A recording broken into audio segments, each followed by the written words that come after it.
আমি রবীন্দ্রনাথ ভট্টাচার্যের কাছে আসব। এই মুহূর্তে একেবারে পাকিস্তান প্রীতি ইউনূসের নেতৃত্বাধীন বাংলাদেশের যা রয়েছে সেটা মোটামুটি সকলেই জানেন। আমরা দর্শকদের জানিয়েছিলাম এই সম্ভবত দিন দুয়েক আগে পাকিস্তানের রুলিং পার্টি PMLN এর নেতা কামরান সাইদ উসমানী তিনি প্রেস কনফারেন্স করছেন এবং তিনি বাংলাদেশের পাশে দাঁড়িয়ে ভারতকে চোখ রাঙাচ্ছেন।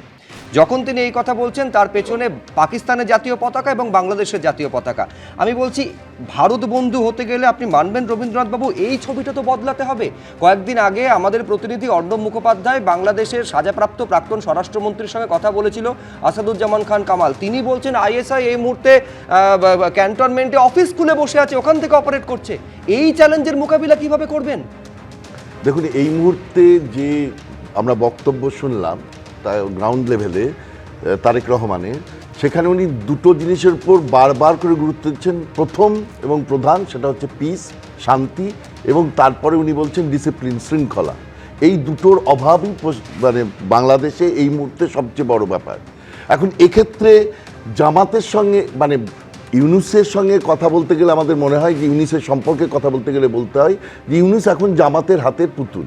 সুতরাং ইউনূস এবং জামাতের থেকে এই মুহূর্তে বিএনপি অনেক বেটার।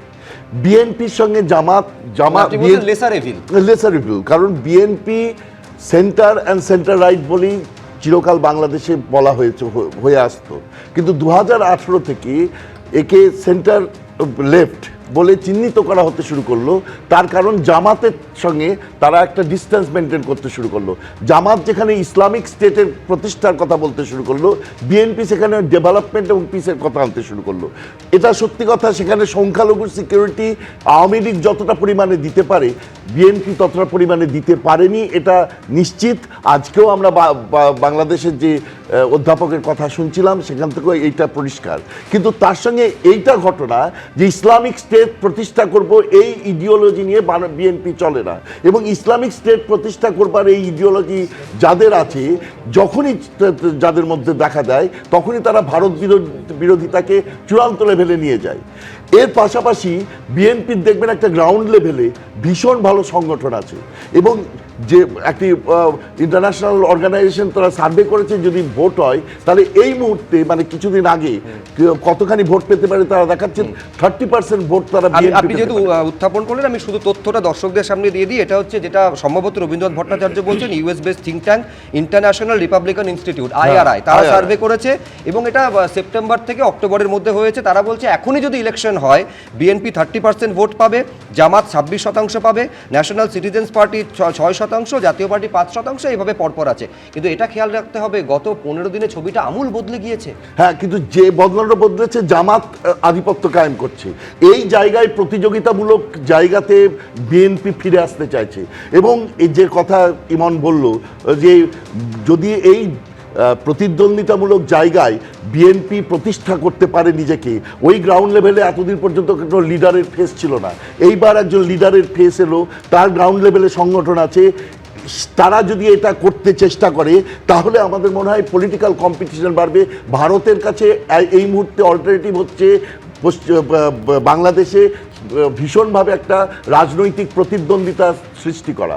এই রাজনৈতিক প্রতিদ্বন্দ্বিতা বাড়লেই ক্রমশ ওই এনসিপি আর জামাত তারা ধীরে ধীরে দূরে সরে যাবে, অনেক বেশি পরিমাণে উঠে আসবে বিএনপি, যারা মেন স্ট্রিম পার্টি হিসেবে এতদিন প্রতিষ্ঠিত ছিল তারাই উঠে আসবে। এবং সেক্ষেত্রে ভারতের অবশ্যই অল্টারনেটিভ বেটার হতো যদি আওয়ামী লীগ থাকতো, কিন্তু আওয়ামী লীগ যেখানে নেই তাকে সুযোগ দেওয়া হচ্ছে না। যদি সুযোগ দেওয়া হয় ভালো, যদি সুযোগ না দেওয়া হয় সেক্ষেত্রে বেস্ট অল্টারনেটিভ হিসেবে আসবে অবশ্যই বিএনপি, এবং বিএনপি আসলে সেই সম্ভাবনাটা অন্তত থাকবে যে একটা পিসের দিকে যাবে। মানে রবীন্দ্রনাথবাবু যেটা বলছেন যে বিএনপি যদি আসে তাহলে একটা শান্তি ফেরার একটা সম্ভাবনা থাকছে, কারণ আমরা জানি যে ফেব্রুয়ারিতে নির্বাচন রয়েছে। কিন্তু দেখুন, ওপার বাংলা অশান্ত, এপারের রাজনীতি একেবারে তুঙ্গে পৌঁছে গিয়েছে, রাজনীতির আঁচ কিন্তু এপারেও রয়েছে। আমি একটু সজলদার কাছে যাব। সজলদা, মানে আমরা দেখেছি দিল্লিতে কিভাবে হাই কমিশনের সামনে বিক্ষোভ দেখানো হয়েছে, কারণ যেভাবে হিন্দু নিধন হচ্ছে হিন্দুদের রক্ষার জন্য। অন্যদিকে এরই পাশাপাশি দেখুন ভারত ভিসা সেন্টার বন্ধ করে দিয়েছে, কিন্তু শুভেন্দু অধিকারী আবার তিনি বলছেন যদি বাংলাদেশকে শিক্ষা দিতে হয় তাহলে আরো একটা 71 দরকার। দেখুন, আপনি আজকেও একজন হিন্দুকে ওখানে পিটিয়ে মারা হয়েছে, খুন হয়েছে, তো একজন হিন্দু হিসেবে আপনি এর বাইরে কি ভাববেন? আপনি যদি হিন্দু নাও ভাবেন, যদি শান্তি ফিরিয়ে আনতে হয় ওখানে মিলিটারি অ্যাকশান দরকার, এটা আপনারা দেখে আপনাদের মনে নিশ্চয়ই আসে সে কথা। কিন্তু আমি আজকের বিষয়গুলো নিয়ে যেটা বলবো, যে আজকে যেটা হলো তারেক রহমান ফেরাতে, আমি অত আন্তর্জাতিক রাজনীতি বুঝি না, কিন্তু আমি যতটা সাদামাটা বুঝি সেটা হচ্ছে নেই মামার থেকে কান্না মামা ভালো। মানে আরো একটা ৭১-এর যুদ্ধ না লাগবে আমি বলছি নেই মামার থেকে কান্না মামা ভালো। হ্যাঁ, এইরকম একটা জায়গায় আমরা গিয়ে পৌঁছেছি।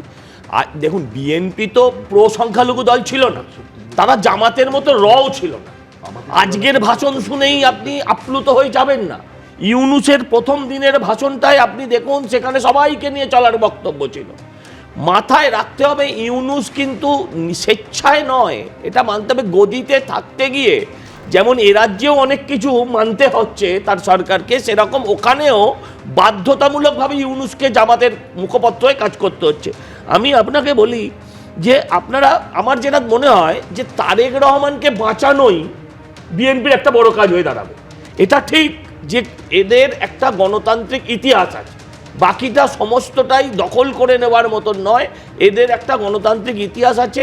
যদি এরা আলটিমেটলি, এদের কোনো ফেস ছিল না, এটা ঠিক যে বিএনপির যারা আওয়ামী লীগের ভোটটা বিএনপিতে শিফট হবে, সমস্তটা ঠিক, কিন্তু তখনই ঠিক হবে যখন তারা এই জামাতের বিরুদ্ধে রাস্তায় দাঁড়িয়ে লড়াই করতে হবে। কারণ জামাত পুরো ব্যাপারটা করছে আইনকে বৃদ্ধাঙ্গুষ্টি দেখি, আইনটা তাদের হাতে চলে এসছে এবং তারা পুরো রাস্তায় নেমে একটা ধ্বংসযজ্ঞ চালাচ্ছে।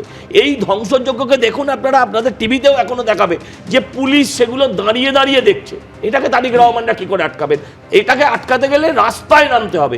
রাস্তায় নামলেই এখন একটা গৃহযুদ্ধের সৃষ্টি হওয়ার সম্ভাবনাও আছে বলে আমার মনে হয়।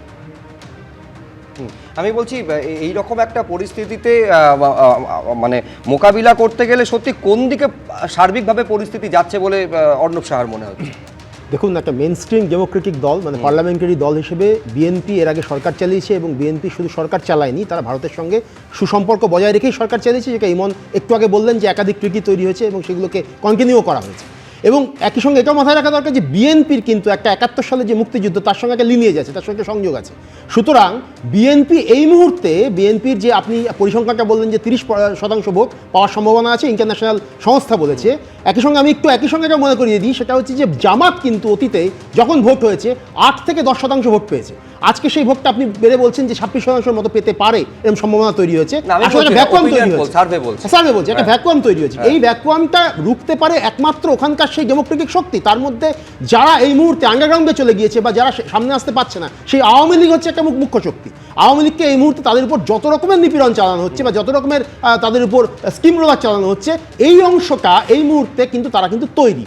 সজলদা যে কথাটা বললেন তার সঙ্গে আমি এই জায়গাটা আমি একমত হবো যে কতটা তারা পারবে, কিন্তু একই সঙ্গে আমি সজলদাকে এটাও মনে করিয়ে দেবো যে ওইখানে কিন্তু ডেমোক্রেটিক শক্তির একটা বিরাট মানে ইতিহাস রয়েছে। এবং শাহবাগ ২০১৩ সালে যে শাহবাগ আন্দোলন হয়েছিল, সেই শাহবাগে যখন সেখানে মুক্তিযুদ্ধে যারা মানে রাজাকারের ভূমিকা পালন করেছিল, তাদের বিরুদ্ধে যে অভ্যুত্থানটা মানুষের হয়েছিল, সেই মানুষ কিন্তু এখনো আছে। এই মুহূর্তে হয়তো জামাতের যে প্রচণ্ড ধ্বংসলীলা আমরা দেখতে পাচ্ছি, সেখানে দীপু দাসকে যেমন মারা হয়েছে, তার সঙ্গে সঙ্গে আপনি মনে করুন যে বিলাল হোসেন, সে হচ্ছে বিএনপির নেতা, তার মেয়ে 7 বছরের মেয়ে আয়েশা, সেই আয়েশাকে বাড়িতে তালা বন্ধ করে দিয়ে জ্বালিয়ে মারা। আপনার তথ্যের জন্য জানিয়ে রাখি, সেটা 7 বছরের মেয়ে নয়। আজকের খবর আরো একজন 90% বার্নড অবস্থায় হাসপাতালে ভর্তি ছিল, তারও মৃত্যু একদম তাই। এবং জামাতের যে ধ্বংসলীলা, সেটা হিন্দুদের উপর যেরকম হচ্ছে, একই সঙ্গে বুদ্ধিস্ট এবং একই সঙ্গে আমি বলছি মাজার এবং যারা হচ্ছে লিবারাল মুসলিম, সুফি মুসলিম, এই যে অংশটা এদের বিরুদ্ধে তারা করছে। তার মানে এরা এমন একটা কট্টরপন্থা যারা কিনা ওখানকার যে ফ্যাব্রিক, বাংলাদেশেও কিন্তু একটা ডেমোক্রেটিক ফ্যাব্রিক রয়েছে, সেটাকে তারা ধ্বংস করতে চাইছে। সেই জায়গায় এই মুহূর্তে তো বিএনপি ছাড়া আর কোনো অপশন নেই। যা পরিস্থিতি দাঁড়াচ্ছে, সেখানে বিএনপি তারা যদি এই অন্যান্য ডেমোক্রেটিক শক্তিগুলোকে নিয়ে রাস্তায় নামতে পারে, রাস্তাই একমাত্র রাস্তা দেখাবে এবং সেই রাস্তার লড়াইতেই এখানে জামাতকে পরাস্ত করতে হবে। মাথায় রাখতে হবে, জামাত কিন্তু অতীতেও ওই ৮-১০% ভোটই পেয়েছে।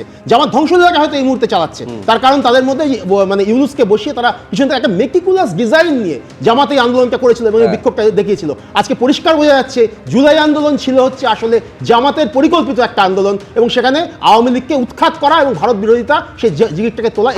আমি শুধু মানে অনেকে যেটা বলছেন যে এই মুহূর্তে তারেক রহমান হচ্ছে অন্ধের মধ্যে বা অন্ধকারের মধ্যে ঝাপসা বলতে যা বোঝায় সেইটা।